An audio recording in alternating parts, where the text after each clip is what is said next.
السلام علیکم ورحمۃ اللہ وبرکاتہ۔ جی تو ناظرین، میں ہوں آپ کی ہوسٹ قمر شیخ اور آپ دیکھ رہے ہیں افواہ یوٹیوب آفیشیل۔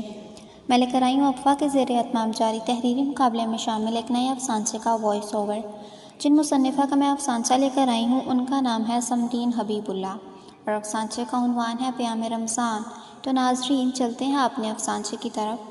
اس سے پہلے آپ سب سے ایک عرض ہے کہ چینل کو سبسکرائب کرنا اور بیل آئیکن کو ٹچ کرنا مت بھولیے گا۔ امی، کل پہلا روزہ ہے، کل سحری میں چاول، میٹھی لسی، چائے، پراٹھے، سینڈوچ بنائیں گے۔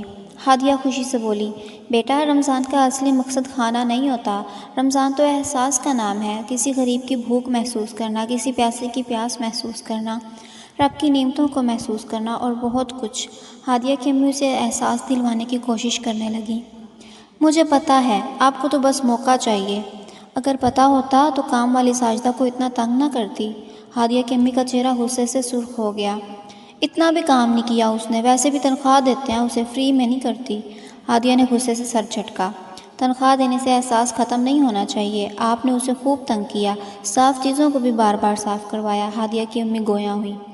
بس کیجیے امی، آپ تو ایک بات کے پیچھے ہی پڑ جاتی ہیں، کہتے ہوئے ہادیہ کمرے میں چلی گئی۔ ہادیہ کالج کی اسٹوڈنٹ تھی، اس کے بڑے بھائی اور ابو دبئی میں جاب کرتے تھے۔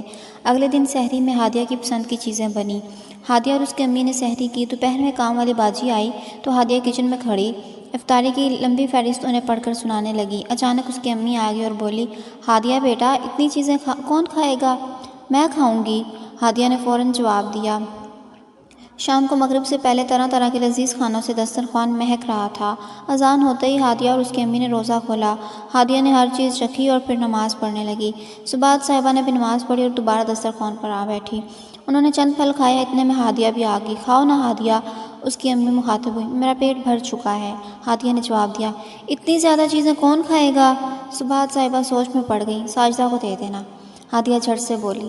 اتنی دور گھر ہے، کون دے کر آئے گا اسے؟ تمہیں کہا تھا مت بنواؤ اتنی چیزیں، کل دے دینا، ہادیہ نے رائے دی۔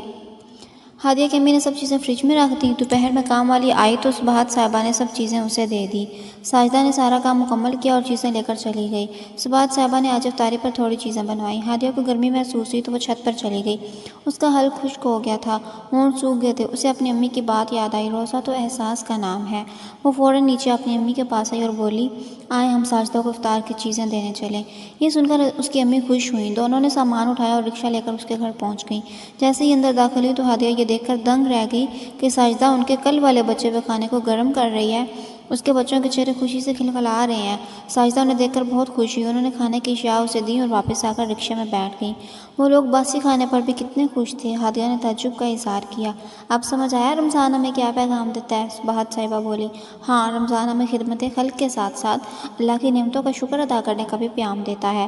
بالکل صحیح سمجھی، صباحت صاحبہ نے ہادیہ کو نظر بھر کر دیکھا اور مسکرا دیں۔